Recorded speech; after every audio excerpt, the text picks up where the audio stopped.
నమస్కారం. SN Telugu news టీవీకి స్వాగతం. ఈరోజు ముఖ్యాంశాలు.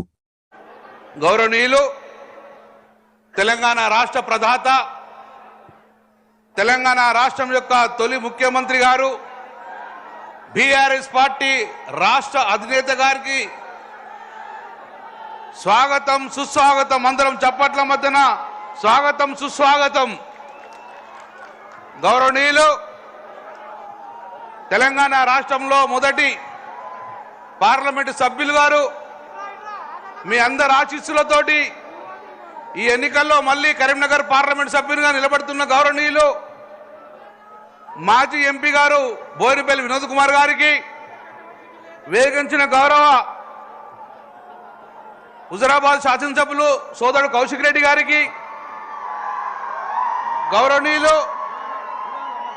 మాజీ మంత్రివర్యులు ఈశ్వరణ గారు, అన్యదా భావించకూడదు మా గౌరవనీయులు మాజీ స్పీకర్ గారు పోచారం శ్రీనివాసరెడ్డి గారు, గౌరవనీయులు మాజీ మంత్రివర్యులు మాజీ ఎంపీ గౌరవనీయులు కడియం శ్రీహరి గారు, మరియు వేగంచిన గౌరవ మాజీ శాసనసభ్యులు గౌరవనీయులు శాసన మండలి సభ్యులు అందరికీ, వేగంచిన బీఆర్ఎస్ పార్టీ కుటుంబ సభ్యులందరికీ పేరు పేరు మీ అందరికీ స్వాగతం, సుస్వాగతం తెలియజేసుకుంటున్నాను. సోదరులారా, ఇదే గడ్డ 2001లో ఒక పవిత్ర లక్ష్యం కోసం, తెలంగాణ రాష్ట్రం ఏర్పాటు కోసం, ఆ రోజు తెలంగాణ రాష్ట్రం ఏర్పాటు కోసం టీఆర్ఎస్ పార్టీ స్థాపించి మొదటి సమావేశం 2001లో సింహగర్జన పేరుతోటి ఆ రోజు ఈ గడ్డ మీద నుంచి గౌరవ మన పార్టీ అధినేత కేసీఆర్ గారు సింహగర్జన పేరుతోటి తెలంగాణ రాష్ట్రం ఏర్పాటుకు ముందుంటే సఫలీకృతమైంది. మళ్ళీ ఈరోజు అదే గడ్డ మీద నుంచి గౌరవనీయులు కేసీఆర్ గారు అడుగుపెట్టగానే ఈ నేలంతా పులకించిపోయింది. శ్రీకృష్ణ కమిటీ పేరు మీద కాలయాపన వేస్తుంటే కేసీఆర్ వచ్చుడో తెలంగాణ వచ్చుడో అని మళ్ళీ స్టార్ట్ చేసింది కరీంనగర్ నగరం నుంచి. దళిత బంధు కార్యక్రమం కానివ్వండి, రైతు బంధు కార్యక్రమం లాంటి గొప్ప గొప్ప పథకాలు అనుగుణంగా కరీంనగర్ నుంచి స్టార్ట్ చేయడం వల్ల సఫలీకృతమైనాం, విజయాలను అందుకున్నాం. అందుకే ఈరోజు 10 సంవత్సరాలు పరిపాలనలో రైతులు కానీ రాష్ట్రం కానీ సుభిక్షంగా ఉన్న సమయంలో ఈరోజు మళ్ళీ రాష్ట్రంలో కాంగ్రెస్ ప్రభుత్వం రావడం, ఈరోజు మళ్ళీ మనం పార్లమెంట్ ఎన్నికలకు ముందుకెళ్తున్నాం. మరి తెలంగాణ రాష్ట్రం రాకముందు తెలంగాణ యొక్క గొంతు పార్లమెంట్లో వినిపించే నాయకులు లేకుండే. కానీ ఈరోజు మళ్ళీ కాంగ్రెస్ పార్టీ కానీ బీజేపీ పార్టీ కానీ తెలంగాణ కోసం మాట్లాడే అవకాశం లేదు. తెలంగాణ గొంతుకలు కాలేకపోతుర్రు. మరి తెలంగాణ రాష్ట్రం ప్రయోజనం కాపాడాలంటే మళ్ళీ బీఆర్ఎస్ పార్టీ గొంతుగా పార్లమెంట్లో వినవాల్సిన బాధ్యత మనది ఉన్నది. అందుకే ఆ రోజు గౌరవనీయులు పార్లమెంట్ సభ్యులుగా, ఒక సక్సెస్ఫుల్ పార్లమెంట్ సభ్యులుగా వినోద్ కుమార్ గారు, ఈరోజు మీరు కరీంనగర్ నగరం ఇంత అద్భుతంగా స్మార్ట్ సిటీగా మారిందంటే దానికి కారకులు ఆ రోజు వినోద్ కుమార్ గారు ఎంపీగా ఉండడం వల్ల గౌరవ ముఖ్యమంత్రి గారు కేసీఆర్ గారు హైదరాబాద్ తర్వాత చూస్తాం, ఫస్ట్ నగరం అభివృద్ధి కావాలని చెప్పి స్మార్ట్ సిటీ ప్రదాత అప్పుడు వినోద్ కుమార్ గారు. ఆ రోజు తెలంగాణ గలం వినిపించి మనకు అర్హత లేకున్నా కరీంనగర్ నగరానికి స్మార్ట్ సిటీ ఇచ్చి ఇంత గొప్పగా నగరాన్ని అభివృద్ధి చేసుకున్నాం. రైల్వే లైన్ కానివ్వండి, స్టేట్ లైన్ నేషనల్ హైవేస్ కానివ్వండి, ఏ రకమైన మన తెలంగాణ ప్రజలు కాపాడే గొంతుగాను ఆ రోజు వినోద్ కుమార్ గారు నిలిపించారు. మళ్ళీ మన అందరం గుణంగా ఇటు కేంద్ర ప్రభుత్వం, ఇటు కాంగ్రెస్ పార్టీ కానీ బీజేపీ పార్టీ కానీ గొంతుకలు కాలేరు, తెలంగాణ ప్రజలు కాపాడలేరు. అందుకే మళ్ళీ మన తెలంగాణ ప్రయోజనాలు కాపాడాలంటే మన నీళ్లు మనకు రావాలి, మన అభివృద్ధి మనకు రావాలంటే మళ్ళీ మీరందరూ ఒక్కసారి చప్పటితో ఆశించాలి. వినోద్ కుమార్ గారిని పెద్ద మెజార్టీతోటి మనం గెలిపిస్తే తెలంగాణ రాష్ట్రం అభివృద్ధి జరుగుతుంది, కరీంనగర్ యొక్క పార్లమెంట్ అభివృద్ధి అవుతుంది. అందుకే ఈరోజు మళ్ళీ ఒక పవిత్ర లక్ష్యం కోసం 17 మంది పార్లమెంట్ సభ్యులు గెలిపేయాలని చెప్పి ఇదే ఘట్టం నుంచి మళ్ళా మన అధినేత ఆనాడు సింహ గర్జనతోటి మొదలుపెట్టిండు. ఈ రోజు కరీంనగర్ కథన పేరుతోటి మళ్ళీ మీ ముందుకు మనం కనదరి పోతున్నాం. కాబట్టి తప్పక ఈ గడ్డ మనకు ఎప్పుడంగా సఫలీకృత రిజల్ట్ వచ్చింది. కాబట్టి ఈసారి తప్పగా మనం మెజార్టీగా మనం పార్లమెంట్లో మెజార్టీ స్థానాలను చంపించుకొని ఎంపీలే గెలిపించుకొని మన తెలంగాణ రాష్ట్రం యొక్క ప్రయోజనం కాపాడడానికి ఈరోజు మన మధ్యకు వచ్చిన మరొక్కసారి మన అధినేత గౌరవనీయులు కేసీఆర్ గారికి మీ అందరికీ చప్పట్లతో స్వాగతం సుస్వాగతం సార్. జై తెలంగాణ, జై కేసీఆర్. గౌరవనీయులు, ఈరోజు మన పార్లమెంట్ అభ్యర్థి మాజీ పార్లమెంట్ సభ్యులు ప్లానింగ్ బోర్డు వైస్ చైర్మన్ గారు వినోద్ కుమార్ గారు మాట్లాడుతూ కోరుతున్నాను.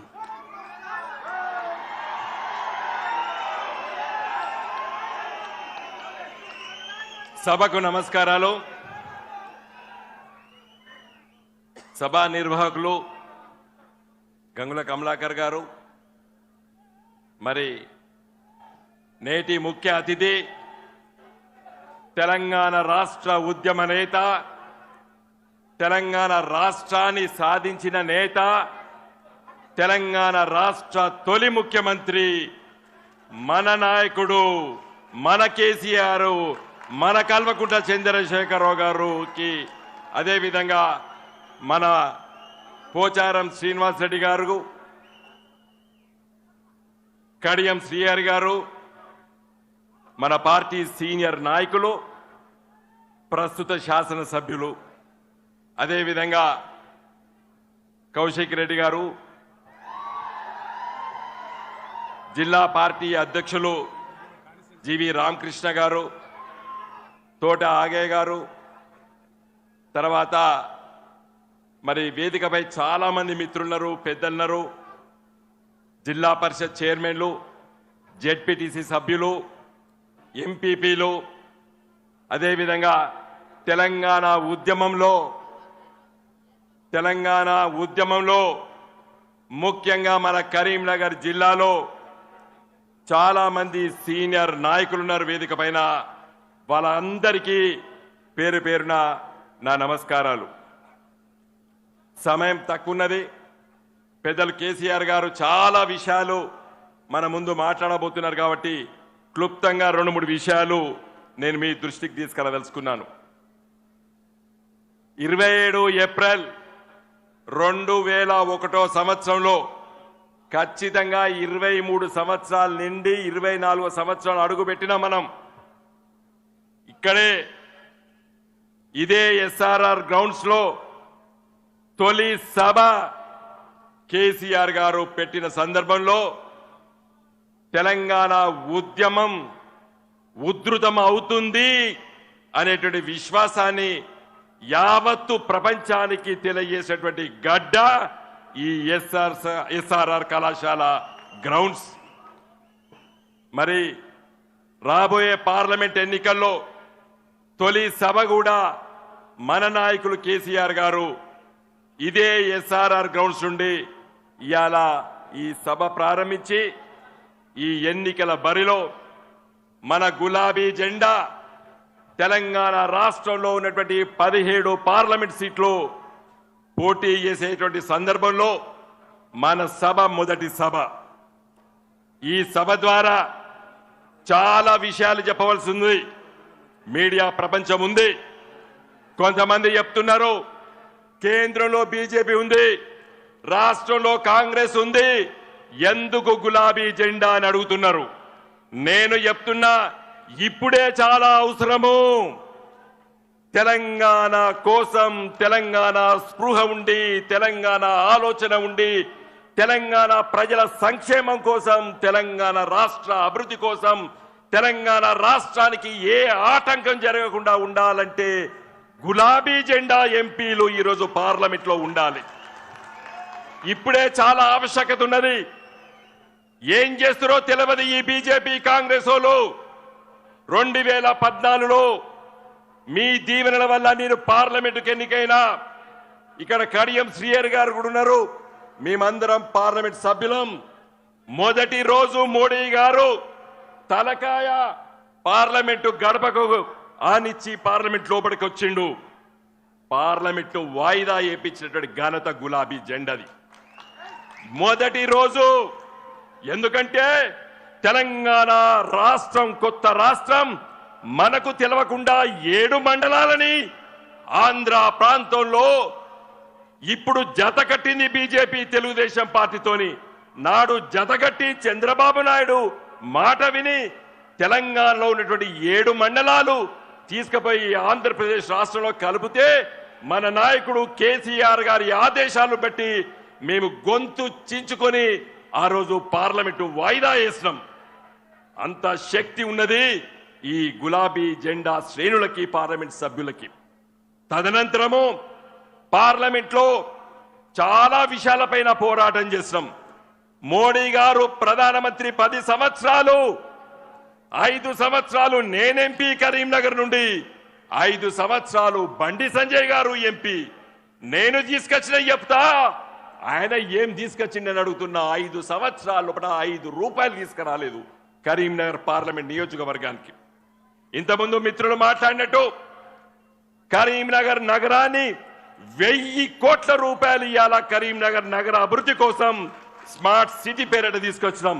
గౌరవనీయులు మన ముఖ్యమంత్రి కేసీఆర్ గారి సూచన మేరకు ఆ రోజు తెలంగాణకు 2 వస్తే హైదరాబాదు, కరీంనగర్, వరంగల్ అంటే హైదరాబాద్ నగరంలో ఉప్పేసి పొత్తుకుడతారు వాళ్ళు. వద్దు, కరీంనగర్ ఆలోచించు వినోద్, మరి వస్తుందా అన్నారు. కరీంనగర్ అర్హత లేదు, 3 లక్షల జనాభానే, దానికి కావాలంటే 10 లక్షల జనాభా కావాలి. ఆ రోజు నేను, గంగుల కమలాకర్ గారు, ఆనాటి మేయర్ రవీందర్ సింగ్ గారు, మిగతా కార్పొరేటర్లు అందరం కూడా ఢిల్లీకి వెళ్లి వెంకయ్య నాయుడు గారు కలిసినాము. వారు సానుకూలంగా స్పందిస్తామని చెప్పిండ్రు. నేను పట్టుబట్టి ఇలా 1000 కోట్ల రూపాయలు ఇలా కరీంనగర్ నగర ప్రజలకు తీసుకొచ్చిన. ఎందుకు కరీంనగర్ నగర ప్రజలు ఓట్లు వెయ్యరు నాకు అడగదలుచుకున్నాను. ఈ వేదిక నుండి అడగదలుచుకున్నాను. ఇలా కరీంనగర్ నగరంలో ఏ రోడ్డు చూసినా కూడా, ఎంత వర్షం పట్టినా కూడా మీ చెప్పులకు ఇంత బురద కూడా అంటదు. మరి ఈ సీసీ రోడ్లు, ఈ కరీంనగర్ నగరాన్ని ఇలా cable bridge, river front, IT tower ఇవన్నీ చేపించడం జరిగింది. పెద్దలు కేసీఆర్ గారు కరీంనగర్ ఎంపీగా ఉన్నప్పుడు ఆ రోజు వారు 70 సంవత్సరాల ప్రజల ఆలోచన కరీంనగర్ జిల్లాకి నేరుగా హైదరాబాద్ రైల్వే లైన్ కావాలని చెప్పి కేసీఆర్ గారు కరీంనగర్ ఎంపీగా ఉన్నప్పుడు వారు సర్వే చేయించిండ్రు. మేము కొన్ని రోజుల కోటే యూపీఏ ప్రభుత్వంలోకి వెళ్ళి రాజీనామా చేసి బయటకు వచ్చాం కాబట్టి ఎవ్వరు కూడా ఆ 8-9 సంవత్సరాలు పట్టించుకోలేదు. మళ్ళా నేను ఎంపీ అయిన తర్వాత 2014లో మళ్ళీ కేసీఆర్ గారి సూచన మేరకు ఆ రోజు ముఖ్యమంత్రి హోదాలా కేసీఆర్ గారు చెప్పిర్రు, భూసేకరణకి ఏమైనా డబ్బులు ఇస్తాం. ఒప్పుకోలేదు. 1/3% డబ్బులు అంటే 1000 కోట్లు ఖర్చు అయితే 300 కోట్లు నువ్వే ఇవ్వాలంటే కూడా 3000 కోట్ల ప్రాజెక్టుకు 900 కోట్లు నేను ఇస్తా అని చెప్పి కేసీఆర్ గారు చెబితే కూడా ఒప్పుకోలేదు. రైలు నడిస్తే 5 సంవత్సరాలు నష్టం వచ్చినా కూడా భరిస్తారా అని అడిగితే అది కూడా భరిస్తా అని చెప్పి కేసీఆర్ గారు ఒప్పుకుంటే ఇవాళ కరీంనగర్ నగరానికి నేరుగా హైదరాబాద్ నుండి రైల్వే లైన్ వస్తున్నది. ఇలా సికింద్రాబాదు, మనోహరాబాద్ నుండి, గజ్వేల్ నుండి, కొమరవెల్ నుండి, దుద్దేట నుండి సిద్దిపేట వరకు రైల్వే లైన్ అయింది. సిద్దిపేట నుండి సిరిసిల్లకు ఇప్పుడు పనులు అవుతున్నాయి. సిరిసిల్ల నుండి వేములవాడ, వేములవాడ నుండి బోయినపల్లి నుండి కరీంనగర్, కొత్తపల్లికి వచ్చే ఏడాది అర్థంలో రైలు రాబోతున్నది. నేను చేసిన ఇది కేసీఆర్ గారి సూచనల మేరకు, ఆలోచన మేరకు. నువ్వు ఏం చేసావు బండి సంజయ్ అని అడగదలుచుకున్నాను ఈ వేదిక నుండి. ఇదే కాదు, నేను ఎంపీగా కాకముందు కరీంనగర్ జిల్లాకి ఒక్క జాతీయ రహదారి లేదు. మళ్ళీ మన కేసీఆర్ గారి సూచన మేరకు కరీంనగర్ జిల్లాకి, కరీంనగర్ నగరానికి 5 జాతీయ రహదారులు ప్రతిపాదన చేస్తున్నాం. ఇలా 2 జాతీయ రహదారులు పనులు అవుతున్నాయి. ఆ 3 గురించి వెళ్ళి పట్టించుకునే నాదుడు లేడు ఈ రోజు. ఇదే కాదు, ట్రిపుల్ ఐటీ కరీంనగర్ లో ట్రిపుల్ ఐటీ కావాలి. IIT Kharagpur, IIT Chennai, IIT ఢిల్లీలో చదివిన పిల్లలని చెప్పుకుంటారు. ప్రపంచ వ్యాప్తంగా ట్రిపుల్ ఐటీ కరీంనగర్ లో చదువుకోవాలని చెప్పి వచ్చే 10 సంవత్సరాల లోపల కరీంనగర్ పేరు ప్రపంచ వ్యాప్తంగా మోగాలని చెప్పి నేను ప్రయత్నం చేసి చివరి వరకు పట్టుకొచ్చిన దురదృష్టవశాత్తు 2019లో నేను ఓడిపోయినా. బండి సంజయ్ గారు గెలిచిండ్రు. ఒక్కసారి కూడా మాట్లాడలేదు దాని గురించి. ఇలా కరీంనగర్ కు ట్రిపుల్ ఐటీకి 50 ఎకరాలు కేసీఆర్ గారు కేంద్ర ప్రభుత్వానికి అప్పచెప్పిండ్రు. అది పట్టించుకోకపోతే మొన్ననే మళ్ళా మేము ఒక ప్రభుత్వ మెడికల్ కళాశాల దాంట్లో పెడుతున్నాం. ఇదే కాదు మిత్రులారా, నేను అడుగుతున్న బండి సంజయ్ గారు, మన కేసీఆర్ గారు తెలంగాణ రాష్ట్రంలో 10 జిల్లాలుంటే 33 నవోదయ విద్య జిల్లాలు ఏర్పాటు చేసిండ్రు. 33లో 9 పాత జిల్లాలకు ఉన్నాయి, ఇంకా 23 రావాలే. ఒక్కసారి పార్లమెంట్లో మాట్లాడలేదు. ఈ 4 బీజేపీ ఎంపీలు ఏం చేసిండ్రు? 5 సంవత్సరాల ఈ 4 ఎంపీలు గది కూడా తీసుకురాలేదు తెలంగాణకి. తెలంగాణ ప్రజలు ఎందుకు గెలిపియాలే బీజేపీ వాళ్ళని అడుగుతున్నా. నేను సూటిగా అడుగుతున్నాను, ఏం చేసిండ్రు? ఒకరు కేంద్ర మంత్రి, 3 ఎంపీలు పార్లమెంట్లో గొంతుచించుకొని మాట్లాడినా. బహుశా మీరు నేను లేనప్పుడు మీరు స్క్రీన్ మీద చూసి ఉండొచ్చు. పార్లమెంట్లో నేను 106 సార్లు మాట్లాడినా. తెలంగాణ సమస్యల పట్ల, కరీంనగర్ ప్రజల సమస్యల పట్ల, కరీంనగర్ అభివృద్ధి పట్ల నేను మాట్లాడినాను. మిత్రులారా, ఇంకా చాలా విషయాలనే చెప్పుకోబోతే ఇంకా ఎన్నికలు నెల రోజులున్నాయి. ప్రతి సభలో చెప్తా, నేను ప్రతి విషయాలు చెప్తా. ఎందుకు తెలంగాణ ప్రజలు గులాబీ జెండా ఎంపీలు పార్లమెంట్లో ఉండాలని.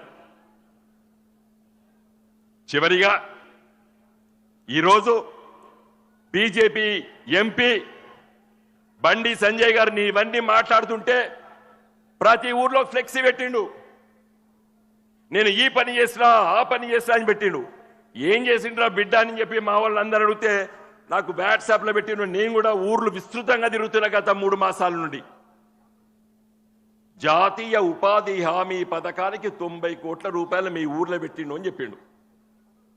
జాతీయ ఉపాధి హామీ పథకము 20 ఏండ్ల కింద మన్మోహన్ సింగ్ గారు ప్రధానమంత్రి ఉన్నప్పుడు, ఆ రోజు నేను కేసీఆర్ గారు మీ అందరం ఎంపీలు ఉన్నప్పుడు ఆ జాతీయ ఉపాధి హామీ చట్టం వచ్చింది. ఈయనకేం సంబంధం?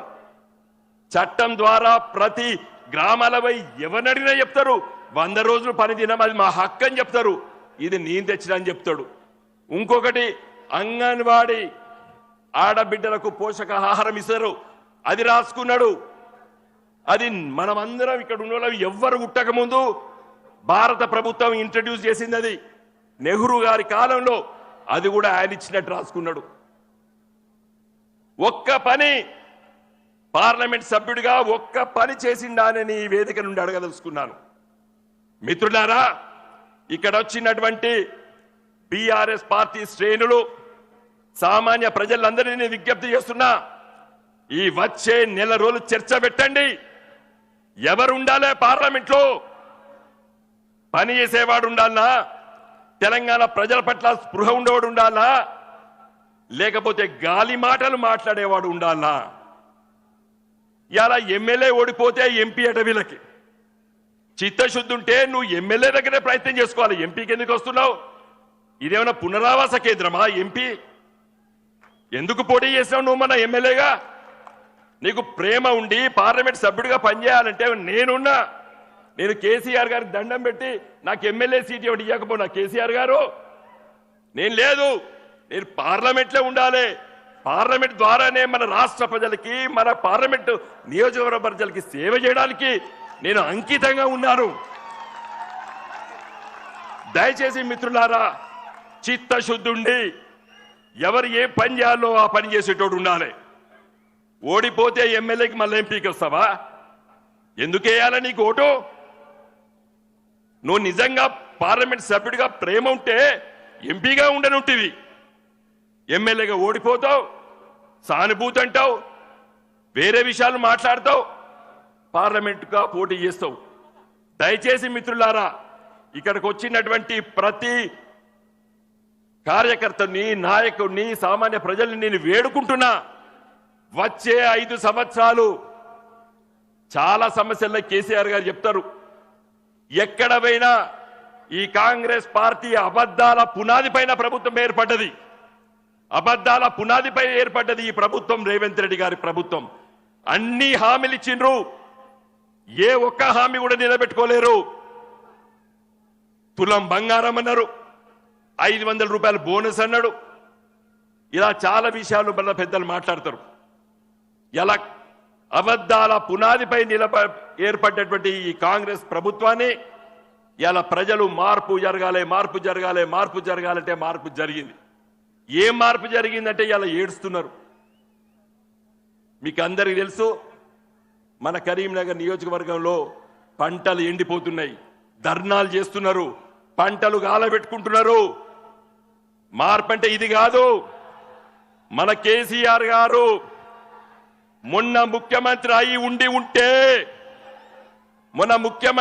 ఉండి ఉంటే మేడిగడ్డ దగ్గర అక్కడ కూర్చొని ఇంజనీర్లను చెప్పి ఒక కాఫర్ డ్యామ్ కట్టించి అవసరం ఉంటే ఒక 1000-2000 టిప్పర్లు తెప్పించి మట్టి తెప్పించి తొక్కిచ్చి అక్కడ కాఫర్ డ్యామ్ కట్టి ఇలా నీళ్లు ఆపుతే మన మిడ్ మానేరు ఎల్ఎండి నింపి ఇలా ప్రతి చెరువు కుంటను నింపి ఇప్పుడిప్పుడే పుట్టకస్తున్నటువంటి వరిని కాపాడి ఇలా రైతుల్ని బాగుపరిచేటువంటి గొప్ప నాయకుడు మన కేసీఆర్ గారు. ఇప్పుడు ప్రజలు గుర్తించిండ్రు. మార్పు అంటే గిది అనుకోలేదు సారు, మేము మళ్ళీ మార్పు జరగాలే అంటున్నారు. ఏం మార్పురా బిడ్డ అన్న, మళ్ళీ కేసీఆర్ రావాలే అంటున్నారు. కాబట్టి దయచేసి ఈ స్ఫూర్తితోని మనం ముందుకెళ్తాము. మనం ఈ పార్లమెంట్ ఎన్నికల్లో మన అభ్యర్థుల్ని గెలిపించుకుంటాం.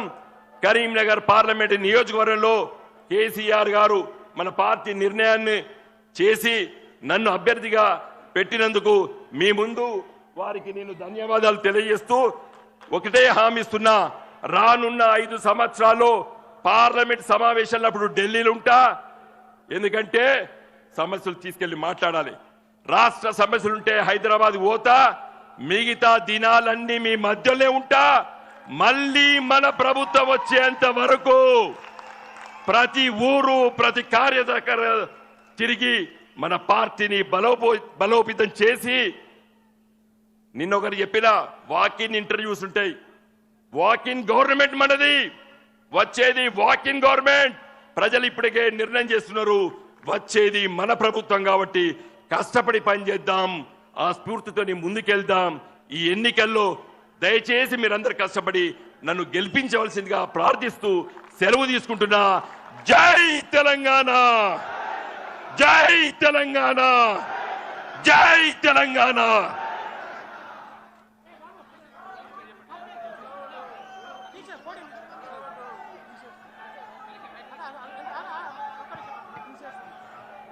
మనందరి ప్రియతమ నాయకులు గౌరవనీయులు రాష్ట్ర తొలి ముఖ్యమంత్రి గారు శ్రీ కల్వకుంట్ల చంద్రశేఖరరావు గారిని మాట్లాడాల్సిందిగా కోరుతున్నాను.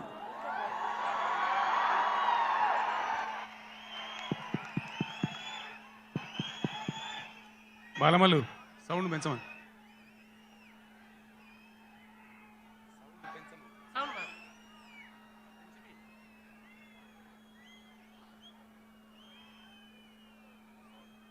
గౌరవనీయులు మన తెలంగాణ శాసనసభ మాజీ స్పీకర్ గారు, ప్రస్తుత బాన్సువాడ శాసనసభ్యులు శ్రీ పోచారం శ్రీనివాసరెడ్డి గారు, గౌరవనీయులు మన తెలంగాణ మాజీ ఉప ముఖ్యమంత్రులు శ్రీ కడియం శ్రీహరి గారు, శ్రీ మహమూద్ అలీ గారు, గౌరవనీయులు కరీంనగర్ ఎమ్మెల్యే శ్రీ గంగుల కమలాకర్ గారు, హుజూరాబాద్ టైగర్ శ్రీ కౌశిక్ రెడ్డి గారు, టైగరేనా,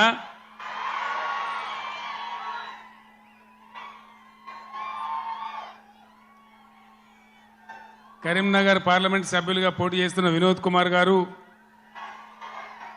పెద్దపల్లి పార్లమెంట్ సభ్యులుగా పోటీ చేస్తున్న శ్రీ ఈశ్వర్ గారు,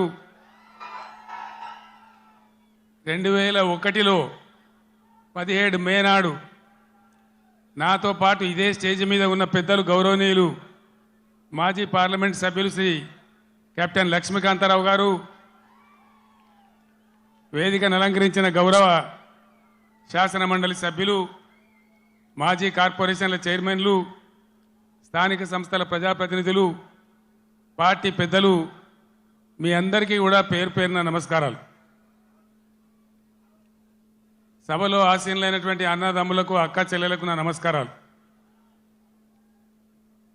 తెలంగాణ ఆశలు అడియాసలై దిక్కు తోచని స్థితిలో భయంకరమైన కరువు కాటకాలతో కరెంటు కోతలతో ఆత్మహత్యలకు వలసలకు ఆలవాలంగా మారిన తెలంగాణ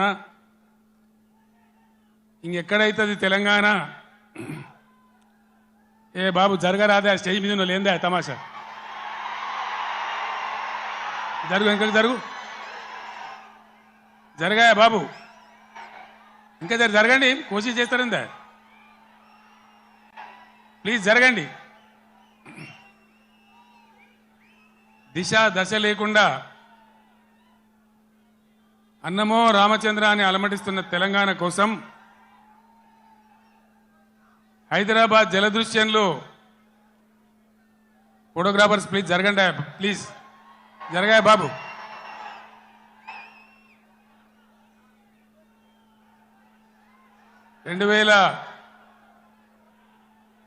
కపిల్ జరుగు.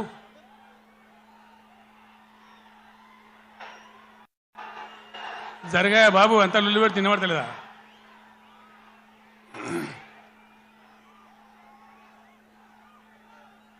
అయితే ఆ రోజు ఎవరికి కూడా విశ్వాసం లేదు.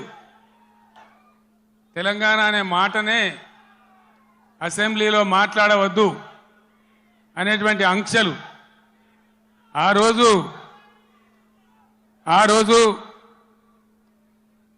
నాకున్న పదవులన్నీ ఇసిరి వాళ్ళ ముఖాన పడేసి తెలంగాణ ఖచ్చితంగా నిలబడాలి, కలబడాలి, సొంత రాష్ట్రం కావాలి, అయితే తప్ప దిక్కులేదని ఒక్కనిగా ఒక సైన్యంగా నాతో పాటు పిడికడి మందితో జై తెలంగాణ అని బయలుదేరినాం. హైదరాబాద్లో చర్చోపచర్చలు, ఎక్కడికి పోవాలి, ఏం చేయాలి, మీటింగ్ స్టార్ట్ చేయాలి, ప్రజల్లోకి పోవాలి, ఇది ప్రజా గర్జన కావాలి. బ్రహ్మాండమైనటువంటి చైతన్యవంతులైన ప్రజలున్న జిల్లా కరీంనగర్ జిల్లా. ఇది పోరాటాల గడ్డ. ఇక్కడి నుంచే ప్రారంభించాలని భావించి ఇదే ఎస్ఆర్ఆర్ కళాశాల మైదానంలో ఇదే రాత్రి సమయంలో మే 17వ తేదీ 48 డిగ్రీల ఎండ అయినా కూడా ప్రజల చైతన్యం ఉన్న జిల్లా అని చెప్పి తెలంగాణ ఉద్యమం కోసం ఊపిరిలూదాలని నమ్మి ఇక్కడికి వస్తే ఆనాడు మీరు తెలంగాణ జెండాను ఆకాశమంతా ఎత్తిన గడ్డ ఈ కరీంనగర్ గడ్డ. ఈ కరీంనగర్ గడ్డ మట్టినే బొట్టుగా పెట్టుకొని ఇక్కడనే పిడికిలెత్తి కార్యాచరణ చెప్పి నేను ఉద్యమం కోసం బయలుదేరిన. తర్వాత కథంతా మీకు తెలుసు, మీరే కథానాయకులు, మీరే నన్ను ముందుకు నడిపిండ్రు. కానీ కాంగ్రెస్ పార్టీ ఎటువంటి పార్టీ? నువ్వెక్కడిదివా, మాతో నువ్వు గెలిచినవు కేసీఆర్, అసలు నీకు లెక్కేంది, నీ బిషాదేంది అని మాట్లాడితే ఆనాడున్న కేంద్ర మంత్రి పదవిని ఎంపీని కూడా నేలకేసి కొట్టి రారా నా కొడుక కరీంనగర్ కన్నా నేను మళ్ళీ ఇక్కడికి వచ్చిన. ఎన్ని కోట్లు ఖర్చు పెట్టినరో, ఎన్ని మాయోపాయాలు చేసినరో, మొత్తం రాష్ట్ర ప్రభుత్వం ఎన్ని గింగిరాలు కొట్టిందో మీకు తెలుసు నాకంటే ఎక్కువ. కానీ బ్రహ్మాండంగా మళ్ళొక్కసారి ఇది పదునైన కరీంనగర్ గడ్డ బిడ్డ, ఇది తెలంగాణ అడ్డా అనే పద్ధతిలో 2.5 లక్షల మెజార్టీతో నన్ను గెలిపించి మరొక్క మారు తెలంగాణ చైతన్యాన్ని చాటిన గడ్డ ఈ కరీంనగర్ గడ్డ. రాజకీయాలలో పరిణామాలు జరుగుతుంటే మనం మంచిగా చేసినాం, తెలంగాణ సాధించినాం. నేను మీకు ఒకటే మాట మనవి చేస్తా ఉన్నా, కొన్ని సందర్భాలలో అత్యాశకో దురాశకో లేదా మరో రకంగానో ప్రజలు మోసపోతారు. మొన్న కూడా మోసపోయి కాంగ్రెస్ పార్టీని గెలిపించాను. ఈరోజు 3 నెలల లోపలనే 100 రోజుల్లోనే ప్రజలు ఏం జరుగుతుందో మీకు తెలుసు. మీరందరు గ్రామాలలో ఉంటారు. ఏం మాట్లాడతామంటే మేము ఎక్కువ ఇస్తాం, మీకు 6 సందమామలు పెడతాం, 7 సూర్యులు పెడతాం అని మాట్లాడింది. రైతు బంధు 15,000 వేస్తాం, కళ్యాణ లక్ష్మికి తులం బంగారం కల్పిస్తాం. ఇవాళ నోటికి మొక్కాలే 420 హామీలు ఇచ్చింది, బయలుదేరిండు. ఇవాళ ఏం మాట్లాడుతుండ్రు? రైతు బంధు అడిగితే చెప్పుతోను కొడతామంటాడు ఒక మంత్రి. నేను చెప్పిన బిడ్డ, రైతుల చెప్పులు చాలా బందోబస్తుంటాయి, దబ్బన వాళ్ళు అదే పనికెత్తుకుంటే ఏమవుతుంది మీ గతి అని కూడా నేను చెప్పిన. బందోబస్తు ఉండే ఆ రైతుల చెప్పులు. మంత్రిగా ఉన్న వ్యక్తి రైతు బంధు అడిగితే చెప్పుతోని కొట్టుకుంటాడు. ఇంకెవడో సన్నాసిగాడు కూడా అంటాడు. అంటే ఏందన్నట్టు? ఇప్పుడు ఇన్న ముఖ్యమంత్రి ఆయనను 6 గ్యారెంటీలు ఇవ్వయా, కరెంట్ ఎందుకు మాయమైందా, నీళ్ళు ఎందుకు మాయమవుతున్నాయని అడిగితే ఆయన నేను పండబెట్టి తొక్కుతా, పేగులు మెడలేసుకుంటా, పెండ ముఖానికి రాసుకుంటా, చీరుతా, సంపుతా, మానవ బాంబునైతా, మట్టి బాంబునైతా అని మాట్లాడతాడు. ఇంత అసహనమా ఒక ముఖ్యమంత్రి మాట్లాడవలసిన భాషనా? ఇది పద్ధతా? తెలంగాణ రాష్ట్రానికి, సమాజానికి ఇది ఒక గౌరవమా? దయచేసి ప్రజలు ఆలోచించాలని చెప్పి నేను కోరుతా ఉన్నా. ఈ కరీంనగర్ గడ్డ నుంచి యావత్తు తెలంగాణ ప్రజానీకానికి నేను పిలిపిస్తా ఉన్నా. తెలంగాణ ముఖ్యమంత్రి అంటే తెలంగాణ మాట్లాడే మాటలు, ఆ ముఖ్యమంత్రి మాట్లాడే మాటలు, ఎవరన్నా ముఖ్యమంత్రి పదవులు ఉన్న వ్యక్తి మేము మానవ బాంబులం అయితే మనం మాట్లాడొచ్చునా? మాకు మాట్లాడరాదా? తిట్టానంటే తిట్టు తక్కువన్నాయా? ఇవాళ గీయాల సందర్భములన్నా ఇటువంటి దురుసు మాటలు మీరు విన్నరా? దయచేసి ఆలోచన చేయాలని నేను చెప్పే చాలా సీరియస్ మాట. ఎందుకంటే తెలంగాణ రాష్ట్రం తెచ్చుకున్నాం, 10 ఏళ్ళు బ్రహ్మాండమైన పాలన చేసినాం. మీ అందరికీ తెలుసు, తెలంగాణ వచ్చినాడు కొత్త కుండల ఈగదు వచ్చినట్టు. దిక్కు దిశ లేదు, బడ్జెట్ ఎంతో తెలియదు, కరెంటు లేదు, కాలిపోయే మోటార్లు, పేలిపోయే ట్రాన్స్ఫార్మర్లు, మంచినీళ్ళకు అన్నమో రామచంద్ర, రాష్ట్ర వ్యాప్తంగా చేనేత కార్మికుల ఆకలి చావులు, రైతుల ఆత్మహత్యలు, అప్పుల బాధ భరించలేక ఒక భయంకరమైన పరిస్థితులలో ఈ రాష్ట్ర ప్రజలు నన్ను ముఖ్యమంత్రి చేసిన మీరందరూ కలిసి. నేనేమన్నా అన్నానా? ఆంధ్ర వాళ్ళు మోసం చేసిపోయినారు, డబ్బులు లేవు, ఖజానా ఖాళీ అని నా నోట్ల నుంచి ఎప్పుడన్నా మీరు విన్నారా? లంకె బిందెల కోసం వచ్చినామని అన్నానా? ఎవడన్నా ముఖ్యమంత్రి లంకె బిందెలని మాట్లాడొచ్చునా? నీకు ఏ పరిస్థితి దొరికిందో ఆ పరిస్థితి మీద ముందటికి ఒక మార్గం వేసుకొని ఎట్లా దాన్ని చక్కగా చేయాలో చేయాలి. మొన్నటిదాకా బీఆర్ఎస్ ప్రభుత్వం ఉన్నది, 10 ఏళ్ళు పనిచేసినాం. ఎస్, ప్రజలు మీకు ఇచ్చిన మాకు అభ్యంతరం లేదు, మాకంత ఈర్ష్య కూడా లేదు. నువ్వు మాకన్నా కుడిచేయి పని చేయి, మాకన్నా మంచిగా పని చేయి, మంచి పేరు తెచ్చుకో, మేము పోటీ పడేటట్టు చూసుకో, మాతో పోటీ పడేటట్టు చూసుకో. కానీ ఈ సీరితము, పండబెట్టి తొక్కుతాము, రైతు బంధు అడితే చెప్తోని కొడతాము. ఒక్క మాట దయచేసి మీరు ఆలోచన చేయాలి. నేను అహోరాత్రాలు కష్టపడి నా రాష్ట్రం భారతదేశానికి తలమానికం కావాలి, ఇక్కడ కరెంటు బాధ నాకు 2 విషయాలు అయితే నాకు అర్థమైతే లేవు. చాలామందిని అడిగిన నేను ఇదేం కథరాబాయ్ అని.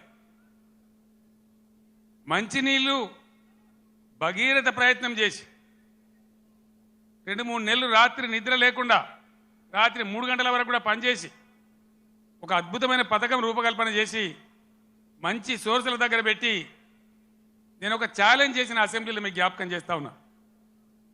ఈ 5 ఏళ్ల లోపు 14 నుంచి 19 వరకు ఈ టర్మ్ లోపల భగీరథ నీళ్లు తెచ్చి ఇంటింటికి నల్లా పెట్టి నీళ్లు ఇయ్యకపోతే మేము మళ్ళీ అసెంబ్లీ నిలవడం, ఓట్లు అడగా అని చెప్పి నేను శపథం చేసిన శాసనసభలో.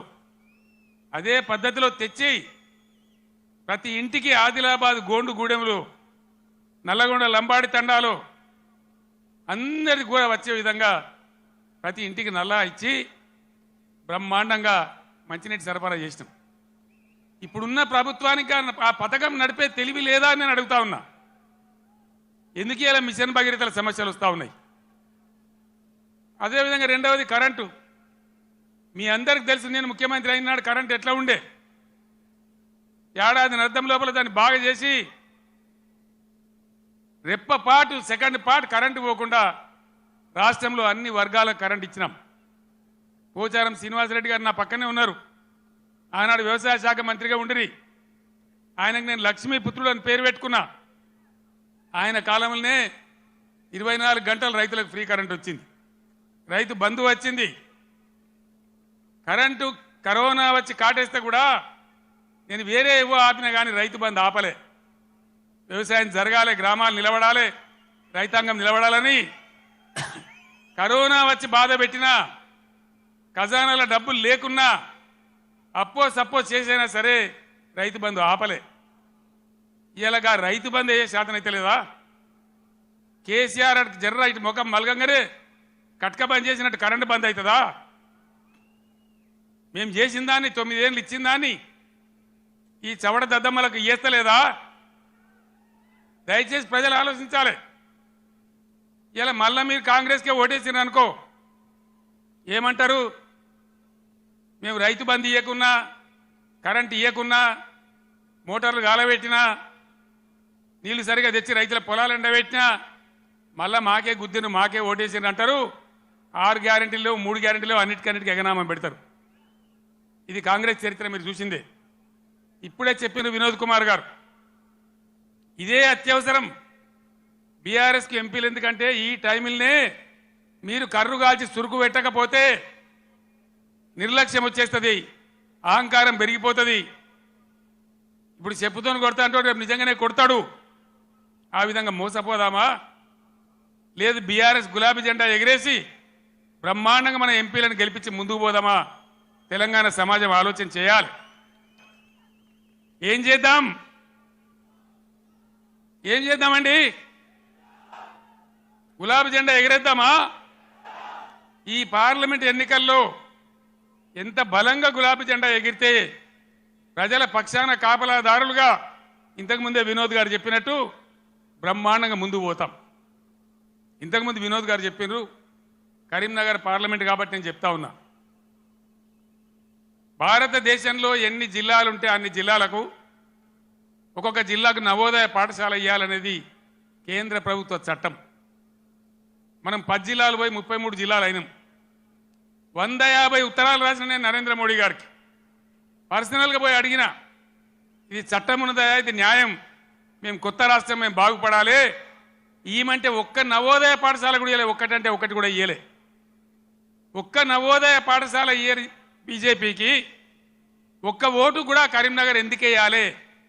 ఇవాళ దయచేసి ఆలోచన చేయాలి. దేశవ్యాప్తంగా 157 మెడికల్ కాలేజీలు పెడితే ఒక్క మెడికల్ కాలేజీ కూడా మన తెలంగాణకి ఇయ్యలే. 100 సార్లు అడిగితే కూడా. మరి ఒక్క నవోదయ పాఠశాల ఇవ్వని, ఒక్క మెడికల్ కళాశాల ఇవ్వని బీజేపీకి ఎందుకు ఓటేయాలి?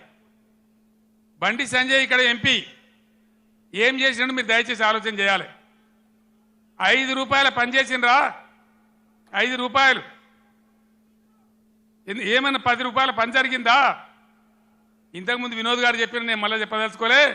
ఆయన ఉన్నప్పుడు కరీంనగర్ స్మార్ట్ సిటీ కానీ, జాతీయ రహదారులు కానీ, రైలు మార్గం కానీ, ఇంకా అనేక ఇన్స్టిట్యూట్స్ గురించి కానీ కేంద్రంతో పోరాటం చేసిండు. చాలా ఎక్కువసార్లు పార్లమెంట్లో మాట్లాడిండు. అసలు బండి సంజయ్కు వినోద్ కుమార్కు పోలిక ఉన్నదా? దయచేసి మీరు ఓటు పోసే ముందు ఆలోచించాలని కోరుతా ఉన్నా. ఎటువంటి వాడు మన ఎంపీగా ఉంటే మనకు లాభం అవుతుంది? నిజాయితీగా ఉండి నా ఎంబడి నిజాయితీగా ఆశాంతం ఉద్యమ పొడుగున ఏనాడు కూడా మడమ తిప్పకుండా పనిచేసిన నాయకుడు వినోద్ కుమార్. నిజాయితీకి మారుపేరుగా ఉన్న వ్యక్తి వినోద్ కుమార్. ఏ జిల్లా ప్రజలైతే తన ఎంపీ గెలిపించిండ్రో వాళ్ళ కోసం అన్ని రకాలుగా ముఖ్యమంత్రిగా నాతోని కానీ కేంద్రంతో కానీ కొట్లాడి ఈ ప్రాంతానికి పనులు కానీ, డబ్బులు కానీ, నిధులు కానీ రాబట్టడానికి అన్ని విధాలా పనిచేసిన వ్యక్తి వినోద్ కుమార్. దయచేసి ఆలోచన చేయాలి. కేసీఆర్ ఉన్నాడు, ఒక ఎకరం పొలం ఎండిందా? మరి ఇవాళ ఏం బీమారి వచ్చింది? ఈ బీమారి ఇట్లనే ఉండన్నా? మళ్ళా తెలంగాణ ఆత్మహత్యలు రావన్నా? మేము ఏం చేసినా ఒక పథకం ప్రకారం చేసినాం, ఒక సిస్టమ్ ప్రకారం చేసినాం. తెలంగాణలో వ్యవసాయ స్థిరీకరణ జరగాలని వ్యవసాయ పాలసీ పెట్టుకున్నాం. నాకు ఎవరు దరఖాస్తు చేయలే, దండం పెట్టలే, ఎవరు ధర్నా చేయలే. రైతు బంధు తెచ్చినాం. దేశంలో ఏ రైతు నాయకుడు తేలే. చరణ్ సింగ్, దేవిలాలు, మహారాష్ట్రలో వసంత్ దాదా పాటిల్, చాలామంది రైతు బిడ్డలు ముఖ్యమంత్రులు అయినారు. కానీ వాళ్ళు ఎవరు పెట్టలే. ఇండియాలోనే మొట్టమొదటిసారిగా రైతు బంధు అనే పథకం పేరు పెట్టి స్టార్ట్ చేసిందే కేసీఆర్ ప్రభుత్వం కాదా? మీరు ఆలోచించాలని నేను కోరుతా ఉన్నా. రైతు బీమా, రైతు చచ్చిపోతే అడిగే దిక్కు లేకుండే. రైతు ఏ గుంట భూమిన రైతు చనిపోయినా 5 లక్షల రూపాయల బీమా తెచ్చిపెట్టినాం. ఇలా దాని గురించి వివరం లేదు. ఏ విధంగా పరిశ్రమలు వచ్చినాయి, ఏ విధంగా ఐటీ వచ్చింది, ఏ విధంగా రాష్ట్ర జిఎస్డిపి పెరిగింది, ఏ విధంగా రాష్ట్ర పర్ క్యాపిటా పెరిగింది. దయచేసి కరీంనగర్ మేధావులు, తెలంగాణ ప్రజలు తమ పార్లమెంట్లో ఓటేసే ముందు ఈ విషయాలన్నీ కూడా ఆలోచన చేయాలి. మీ అందరినీ కూడా నేను కోరేది ఒకటే. నేను పెద్ద లంబాచెవుడా గంటసేపు మాట్లాడా, మీరన్నీ చూస్తున్నారు. ప్రతిదానికి మీరే సాక్షులు. కేసీఆర్ నాడు ఎట్లా పచ్చని పొలాలుండే, ఎట్లా 24 గంటల కరెంటు ఉండే, ఇలా ఇంత మాయలమే ఎట్లా మాయమైనాయి, ఎందుకు మాయమైనాయి? ఈ అసమర్థ కాంగ్రెస్ పాలకులు బోగస్ మాటలు చెప్పిండ్రు. రైతులకు బోనస్ ఇస్తామన్నారు. మొన్న వానకాలం పంట బోనస్ ఇచ్చిండ్రా? ఇప్పుడు యాసంగి గురించి ఇస్తామని చెప్తున్నారా? అంటే బోనస్ బోగస్ అయిపోయింది. ఈ విధంగా అనేక విషయాలలో పదవికి ఇప్పుడే వచ్చినాం కదా, ఇప్పుడే అబద్ధం ఎట్లా ఆడితే ఎట్లా అనే ఇది కూడా లేకుండా అడ్డగోలుగా మాట్లాడుకుంటూ, నానా బూతులు మాట్లాడుకుంటూ, ఒకటే రకంగా కేసీఆర్ మీద ఏడ్చుకుంటూ వాళ్ళు పనిచేస్తూ ఉన్నారు. మీరు చూస్తూ ఉన్నారు. కాళేశ్వరం ప్రాజెక్ట్, దానిలో మేడిగడ్డ బ్యారేజు 100 కాంపోనెంట్లలో అదొక చిన్న కాంపోనెంట్. దాంట్లో కొంచెం ఇసుక జారి 2 పిల్లర్లు కుంగినాయి. అదేందో ప్రళయం బద్దలైనట్టు, దేశమే కొట్టుకపోయినట్టు. నేను 2-3 రోజుల తర్వాత టీవీలో కూర్చుంటున్నా, ప్రతి ఇంటికి చేరుకొని చెప్తా కాళేశ్వరం సంగతి ఏందో, ఎందుకు గట్టినమో. కాళేశ్వరం పుణ్యమే కదా ఎంత బ్రహ్మాండంగా ఈ జిల్లాలో నీళ్ళు వచ్చినాయి. ఏ విధంగా మిడ్ మానేరు ఎల్ఎండి నిండి ఉంటుండే, ఏ విధంగా చెరువులు చెక్ డ్యాములు మత్తళ్ళు దుంకుతుండే. చాలా దుఃఖం కలుగుతూ ఉంది మనసుకు. నా కండ్ల ముందే ఇంత తొందరలోనే ఈ కరెంటు మాయం కావడం, రైతులు కళ్ళలో నీళ్లు పెట్టుకోవడం, సోషల్ మీడియాలో చూస్తూ ఉంటే అనేక చోట్ల రైతులు పొలాలు కాలబెడతా ఉన్నారు, గొర్రెలను మేపుతా ఉన్నారు, గొడ్లను మేపుతా ఉన్నారు. వాళ్ళు అట్లా నాశనం అవుతుంటే కూడా నేను పేగులు మెడలేసుకుంటా, పండవేటి తొక్త డైలాగులే తప్ప, రైతు సోదరులారా భయపడకండి. ఒకనాడు ఇదే ఎస్ఆర్ఎస్పీకి నీళ్ళు తక్కువ పడితే సింగూరు డ్యాంలో ఉంటే అక్కడి నుంచి తెచ్చి వరంగల్ దాకా ఇచ్చి కూడా పంటలు కాపాడినాం. సిఆర్ గారు నా పక్కనే ఉన్నారు.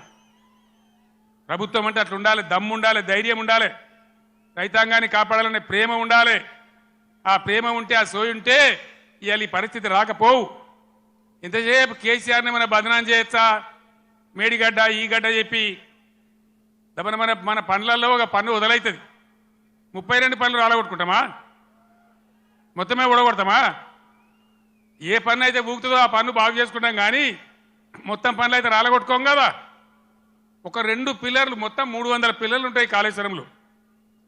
అలా కలిసే నదుల మీద, ఉపనదుల మీద, మెయిన్ గోదావరి మీద 300 పైచిలకు పిల్లర్లు ఉండేటువంటి కాళేశ్వరం ప్రాజెక్టులో 2 పిల్లర్లు కుంగిపోయినాయని, అది భారతదేశమే మునిగిపోతున్నంత బొబ్బ చేసి కేసీఆర్ మీద బదనాం పెట్టాలనే పద్ధతిలో ఇలా చిల్లర రాజకీయం చేస్తూ ఉన్నారు తప్ప, మరి రైతుల మంచినీళ్ళు ఇలా మార్చి 10-12కే ఇట్లా ఉంటే రేపు ఏప్రిల్ మే నెలలో ఏం కావాలి? మన గతి ఏం కాబోతా ఉన్నది?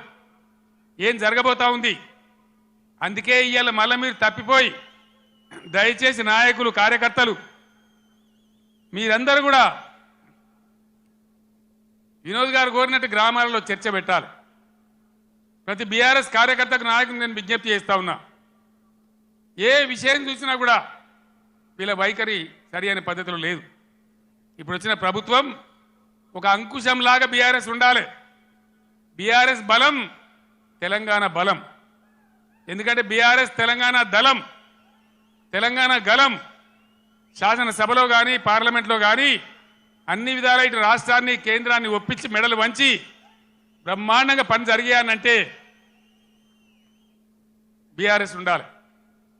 నేను మా ఎమ్మెల్యేలు వస్తే నేను చెప్పిన వాళ్ళు గెలిచిండ్రా 3 నెలల దాకా వాళ్ళని పనిచేయనండి, 4 నెలల దాకా వాళ్ళ వ్యవహారం ఏందో చూద్దాం, మన మీద వాళ్ళకి అధికారం వచ్చిందని ఈర్ష్యపడ్డట్టు అక్కస్తో ఉండొద్దు, మనం వదిలిపెడదాం వాళ్ళను, 4 నెలల తర్వాత కార్యాచరణ మొదలు పెడదామని అన్నాం.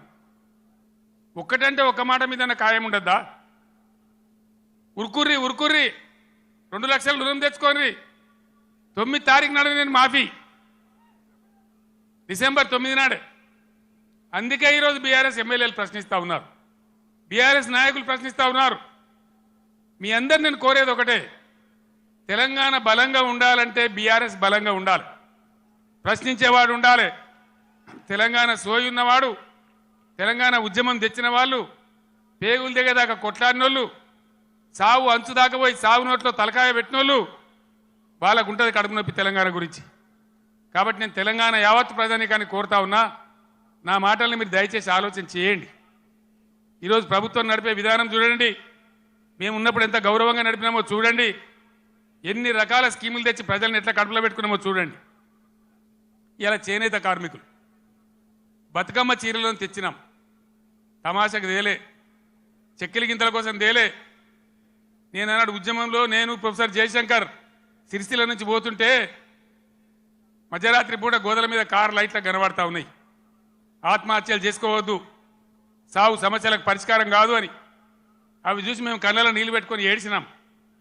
60 ఏళ్ళ స్వతంత్రంలో ఇలా సావుల గురించి ఆత్మహత్యల గురించి మాట్లాడుతున్నామంటే సిగ్గుపడాలి. తెలంగాణ వస్తే తప్ప బతకమని సిరిసిల్లలో ఒకటే రోజు 11 మంది చేనేత కార్మికులు చచ్చిపోతే పార్టీ నుంచి నేను 50 లక్షల రూపాయలు తెచ్చి మీ దండం పెడతామని ఒక ఏడాది దాకా చావకుండ్రి, తెలంగాణ వచ్చేదాకా బతకండి, మేము మిమ్మల్ని బతికించుకుంటామని చెప్పినామన్నాడు. దాన్ని దృష్టిలో పెట్టుకొని విద్యార్థులు వేసుకునే యూనిఫామ్లు కావచ్చు, పేద వర్గాల మహిళల కోసం పండగకు కొనుక్కొని వాళ్ళ కోసం బతుకమ్మ చీరలు కావచ్చు, పథకం తెచ్చి వాళ్ళకి ఇచ్చినాం. చేనేత మిత్రులు లాంటి ఎన్నో కార్యక్రమాలు పెట్టినాం. మీరు చూస్తూ ఉన్నారు, గత 7-8 సంవత్సరాల నుంచి చేనేత కార్మికుల ఆత్మహత్యలు ఆగిపోయినాయి. పవర్ లూమ్స్ వాళ్ళని ఎంకరేజ్ చేసినాం, వాళ్ళని కాపాడే ప్రయత్నం చేసినాం. ఏం చేసినా ప్రజలను దృష్టిలో పెట్టుకొని, పేద వర్గాలను దృష్టిలో పెట్టుకొని, రైతులను పెట్టుకొని చేసినాం. నేను వ్యవసాయ స్థిరీకరణ అని ఒక మాటలో చెప్పిన, దేశంలో ఎవరు కూడా పిలువనటువంటి మాట రైతు బంధు అని పేరు పెట్టి రైతు బంధు తెచ్చినాం. 24 గంటలు ఫ్రీ కరెంట్ ఇచ్చినాం. రైతు పండించిన ప్రతి గింజను కనీస మద్దతు ధరకు కొని నేరుగా వాళ్ళ బ్యాంకులోకి డబ్బులు పంపినాం. ఈ సదుపాయం వల్ల తెలంగాణ రైతాంగానికి గుండె ధైర్యం వచ్చింది. ఇక నిలబడగలుగుతాం అనుకున్నారు, కానీ 3 నెలలనే ఇంత మార్పు జరిగితే, పంటలు ఎండబెట్టే పరిస్థితి వస్తే నా కళ్ళల్లో కూడా నీళ్ళు వస్తూ ఉన్నాయి. ఏం అన్యాయం, ఏం గరి. ఆనాడు సమైక్య పాలకులు ఇచ్చినాం, ఇప్పుడు అంతకంటే కూడా భయంకరంగా తయారైందని. నేను చేనేత కార్మికులు కూడా మనవి చేస్తా ఉన్నా, మీరు మళ్ళీ బతకాలంటే మీ తరఫున కొట్లాటోళ్ళు అసెంబ్లీలో ఉన్నారు, పార్లమెంట్లో కూడా ఉండే అవసరం ఉంటుంది. ఇటు రాష్ట్రాన్ని అటు కేంద్రాన్ని నిలదీసి ఖచ్చితంగా చేనేత కార్మికులు కూడా దయచేసి ఇలా ఆలోచన చేయాలి. ఓటు ఏదో తమాషకేయద్దు. మొన్న కూడా కొంతమంది తమాషకేసిండ్రు. ఏమైంది, కరెంటు బాగా అయింది, మంచినీళ్ళు బాగా అయింది, రైతు బంధు వస్తుంది, ఇవన్నీ సెటిల్ అయిపోయినాయి, ఇక బాధ లేదు, వీడేమో ఎక్కుతున్నాడు కానీ ఆయనతో దురాశ కట్టి చేయి చాపింది. తీర్థం పోదాం తిమ్మక్క అంటే వాడు గుల్లే, మనం సల్లే. తీర్థం పోయినాం నమ్మి, కాంగ్రెస్ తీర్థం పుచ్చుకున్నాం. ఏమైంది, వాళ్ళు మంచిగా పదవులకు ఎక్కిండ్రు, బ్రహ్మాండంగా ఉన్నారు, డబ్బు మూటలు గుంజుతున్నారు, దౌర్జన్యంగా దోపిడీ చేస్తున్నారు, ఢిల్లీకి మళ్ళీ సూట్ కేసులు పంపుతున్నారు. ఆ పని మీద బిజీ ఉన్నారు ఫుల్గా. ముఖ్యమంత్రి మంత్రులు హైదరాబాదు ఢిల్లీ హైదరాబాద్ తిరుగుడు. 3 నెలల 9 మాటలు పోతారు. ఇన్ని యాత్రలా అంటే ఏం జరుగుతుంది? మళ్ళోసారి తెలంగాణ ఆత్మగౌరవాన్ని ఢిల్లీ గద్దల పెద్దల దగ్గర, వాళ్ళ పాదాల దగ్గర తాకట్టు పెట్టి ఇలా మన ప్రాణాలతో చెలగాట మాడుతూ ఉన్నారు. ఇది ఇట్లే కొనసాగన్నా, ఈ విధంగానే ఉండన్నా, లేక ప్రజల పక్షాన బలంగా గలం వినిపించి పోరాడేటువంటి నాయకులు ఇలా పార్లమెంట్కు అన్నా దయచేసి ఆలోచన చేయాలి. ఎందుకు బీఆర్ఎస్కు ఎంపీలు, ఇంతకుముందు 4 బీజేపీ ఎంపీలు ఏం చేసిండ్రు? ఏకైనా పైసలు తెచ్చిండ్రా? ఏమైనా లాభం చేసిండ్రా రాష్ట్రానికి? దయచేసి ఆలోచన చేయాలా. పట్టిగానే అలవోకగా తమాషాగా ఓట్లు వేయద్దు. భయంకరంగా ఇలా దేశం అన్ని విధాలు నష్టపోతా ఉంది. ఈ దేశంలో అవసరానికి మించిన బొగ్గు నిల్వలున్నాయి. 360 బిలియన్ టన్నుల బొగ్గున్నది. 70,000 టీఎంసీల నీళ్లు నదులలో ప్రవహిస్తున్నాయి. 40 కోట్ల ఎకరాల సాగు భూమికి సరిపడే నీళ్లు బ్రహ్మాండంగా ఉన్నాయి. కేంద్రంలో కూడా సమర్థమైన ప్రభుత్వం ఉంటే బ్రహ్మాండంగా దేశం కరెంటు కొరత లేకుండా యావత్తు దేశమే ఉండే పరిస్థితి ఉంటుంది.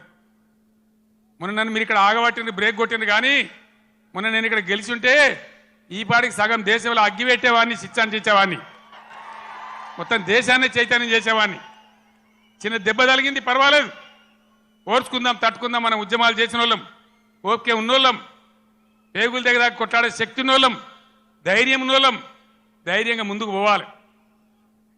మేము దళిత బంధు తెచ్చినా, చేనేత కార్మికుల కోసం తెచ్చినా, రైతు బంధు తెచ్చినా, కులము మతము జాతి ప్రసక్తి లేకుండా మైనార్టీ రెసిడెన్షియల్ పాఠశాలలు పెట్టినా, బీసీలకు పెట్టినా, ఎస్సీలకు పెట్టినా, ఎస్సీలకు పెట్టినా, కులం చూడలే, మతం చూడలే, జాతి చూడలే.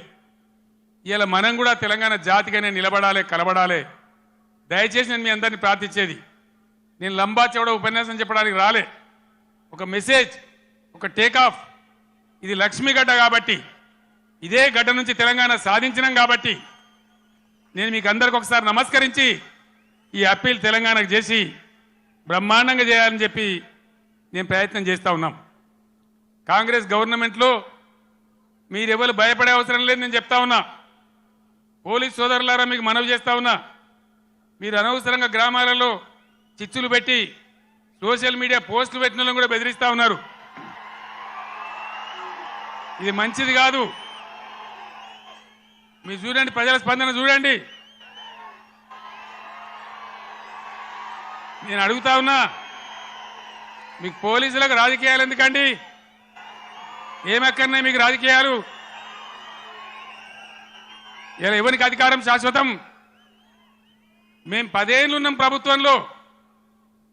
మా మీద కూడా కొన్ని కుక్కలు మొరిగినా కానీ ఏమని పాపాన పడిపోతాడన్నాం. కానీ మేము ఈ దౌర్జన్యాలు చేయలే. మేము ఉన్ననాడు కనుక పోలీసులు ఇయ్యాల చేసే దౌర్జన్యాలు పోలీసుతో చేయిస్తే ఈ కాంగ్రెస్ వాడు ఒక్కడు మిగులునా అసలు ఈ రాష్ట్రంలో? మేము అటుపోలే, ఆ దారి పట్టలే. మేము ప్రజల సంక్షేమం కోసం పనిచేసినాం, 24 గంటల కరెంటు కోసం పనిచేసినాం, పేద ప్రజల ఆకలి తీర్చాలని పనిచేసినాం, ముసలి మురిగ వాళ్లకు 2,000 రూపాయల పెన్షన్ ఇచ్చి ఆదుకున్నాం. ఎంత చెప్పినామో అంత అమలు చేసి చూపించినాం. ఒకటో అరనో తప్పితే అన్నిటికన్నీ అమలు చేసినాం. 1,70,000 మంది విద్యార్థులకు ఉద్యోగాలు కల్పించినాం. అన్నీ కూడా చేసినాం. సరే, జరిగింది ఏదో జరిగింది. భవిష్యత్తులో ఇప్పుడు జరగాల్సింది, నేను మీ అందరినీ కోరేది, ఈ కరీంనగర్లో నిలువెత్తున తెలంగాణ సోయి నింపుకున్నవాడు మన వినోద్ కుమార్. క్లీన్ క్యారెక్టర్ అన్న వ్యక్తి మన వినోద్ కుమార్. ఈయనకు బండి సంజయ్కి పోలిక లేదు, పొంతన లేదు, నక్కకు నాగలోకి అనుకున్న తేడా ఉంది. ఈ విషయాలు గమనించి ఎవరు ఉంటే బాగుంటుంది అనేది మీరు నిర్ణయించి దయచేసి వినోద్ కుమార్ గారిని గెలిపించాలి అని నేను కోరుతా ఉన్నా. ఎవరన్నా ఈరోజు కాంగ్రెస్ వాడు కానీ బీజేపీ వాడు కానీ గుండెల నిండా జై తెలంగాణ అంటాడా? ఎవరనాలి? మళ్ళా ఇదే గులాబీ జెండా, ఇదే వినోద్ కుమార్ ఉపన్యాసం మొదలుపెట్టేటప్పుడు ముగించేటప్పుడు 2 సార్లు గుండె పగిలిపోయేలాగా జై తెలంగాణ అన్నాడు. నేను కూడా మీ అందరినీ కోరుతున్నా, ఆనాడు 17 నాడు 2001 మే 17 ఎట్లయితే సింహగర్జన చేసినామో అదేవిధంగా ఇలా మత సామరస్యంతో కులం మతం జాతి లేకుండా అందరం కలిసి ముందుకు పోవాలి, అందరం గొప్పగా బతకాలి. ఇవాళనే రంజాన్ ప్రారంభమైంది. తెలంగాణ వ్యాప్తంగా ఉన్న ముస్లిం సోదరులందరికీ ఈ కరీంనగర్ వేదిక నుంచి నేను రంజాన్ శుభాకాంక్షలు తెలియజేస్తా ఉన్నా, రంజాన్ ముబారక్ కూడా తెలియజేస్తా ఉన్నా. అందరం కలిసి తెలంగాణ జాతి యావత్తు ఏకతాటిపై నిలిచి కుల మతాలకు అతీతంగా అందరం బాగుపడే కోసం మళ్ళా ఈ గులాబీ జెండా ఉంటేనే తెలంగాణకు రక్ష. కాబట్టి ఈ పార్లమెంట్ ఎన్నికల్లో అన్ని స్థానాలలో కూడా మనం ముందుకు దూసుకొని పోవాలి. కార్యకర్తలకు నాయకులకు నా మనవి, పవర్ బ్రోకర్ గాళ్ళు ఎప్పుడూ ఉంటారు, కొన్ని బేవార్స్ ఛానళ్ళు ఎప్పుడూ ఉంటాయి. బీఆర్ఎస్ పుట్టినాడే అన్నారు, ఇది మకల పుట్టింది పుబ్బల పోతుందని. పుబ్బల పోలే మీ ఈపులే పలిగిన బిడ్డ ఎక్కడి దాకా మిమ్మల్ని ధర్మమ్మ మీకు తెలుసు.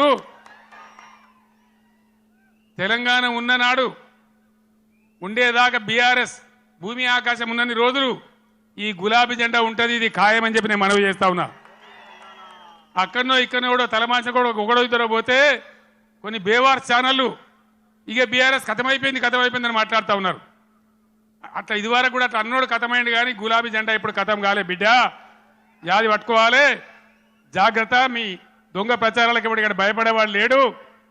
మన కొద్ది రోజులలోనే ఎంత వైభవంగా బీఆర్ఎస్ వచ్చి మళ్ళీ ఎట్లా తెలంగాణను తీర్చిదిద్దుతుందో మీరే కళ్ళారా చూస్తారు. మళ్ళీ మీరే సలాములు కొట్టుకుంటూ వస్తారు. కాబట్టి మీ బేవార్స్ బ్రోకర్ ప్రచారాలు బంద్ చేయండి. ఎవడో నలుగురు పోతే మనకు పెద్ద పోయేదేం లేదు. ధైర్యంగా ఉన్న కార్యకర్తలు ప్రజాశక్తిని కూడదీసి మనం ముందుకు పోయి అద్భుతంగా మళ్ళా విజయాన్ని సాధిద్దాం. మన రాష్ట్రాన్ని గొప్పగా తీర్చిదిద్దుకుందాం.